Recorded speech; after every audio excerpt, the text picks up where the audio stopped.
Hello everyone, welcome to ज्ञान stream. तो आइए आज हम लोग फिर से एक अफ्रीका में ही एक नई लोकेशन के साथ, और ये आज शायद अंतिम क्लास होगी। तो आइए शुरू करते हैं। आज की हमारी जो लोकेशन है वो है बोत्सवाना में कालाहारी डेजर्ट को लेकर। तो कालाहारी डेजर्ट की अगर हम लोग बात करें तो बोत्सवाना में कालाहारी डेजर्ट कहाँ पे है? बोत्सवाना में है। ठीक है, इसे आप याद रखिएगा। ये अक्सर एग्ज़ाम में मैचिंग के सेक्शन में पूछा जाता है कि बोत्सवाना में यानी कालाहारी डेजर्ट है। ठीक है, जैसे इसके पहले हम लोगों ने देखा था ईस्टर्न डेजर्ट और नूबियन डेजर्ट। नूबियन डेजर्ट का विस्तार कहाँ पे था? सूडान में था। ईस्टर्न डेजर्ट का विस्तार कहाँ पे है बताइए? इजिप्ट में है। ठीक है, तो बोत्सवाना में ही है कालाहारी मरुस्थल, जो एक प्रकार का अंतरा पर्वतीय महाद्वीपीय मरुस्थल है। अब ये अंतरा पर्वतीय मरुस्थल क्या होता है इसे आप लोग अच्छे से जानते हैं। ठीक है, क्योंकि हम लोग यानी पहली क्लास में इसको अच्छे से डिस्कस किए हैं, अंतरा पर्वतीय आखिर ये होता क्या है। ठीक है, आप पहली क्लास यानी देख सकते हैं तो वहाँ पे आपको पता चल जाएगा। ठीक, फिर उसके बाद जो हमारा जो बोत्सवाना है वो वृष्ट छाया क्षेत्र में अवस्थित है। वृष्ट छाया क्षेत्र में अवस्थित है। ठीक, फिर यही जो मरुस्थल है इसी मरुस्थल में ओकावांगो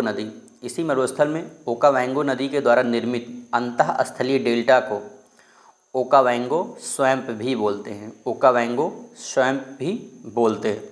ठीक, फिर उसके आगे अगर हम लोग देखें, यही जो कालाहारी जो मरुस्थल है, कालाहारी जो डेजर्ट है, जल का एक महत्वपूर्ण स्रोत होने के कारण ही इसे कालाहारी मरुस्थल का आभूषण भी बोलते हैं। ठीक है, कालाहारी मरुस्थल का आभूषण भी बोलते हैं। ठीक, जैसे ये है। अब फिर उसके आगे अगर हम लोग देखते हैं, ये हमारा है साउथ अफ्रीका।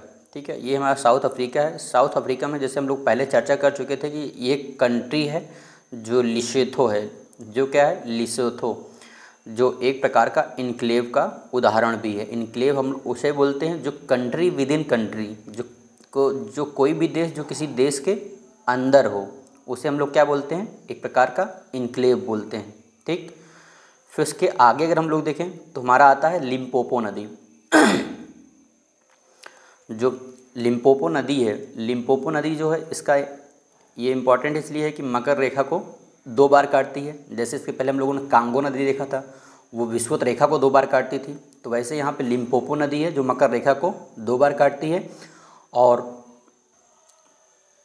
इसके आगे जो हमारा लिम्पोपो नदी है ये दक्षिण अफ्रीका से निकलती है, और इसका जो विस्तार है साउथ अफ्रीका, बोत्सवाना, जिम्बाब्वे की सीमा से होते हुए मोजाम्बिक, ये हमारा है, ये क्षेत्र जो है मोजाम्बिक है। मोजाम्बिक से होते हुए देलागुआ की खाड़ी में गिरती है।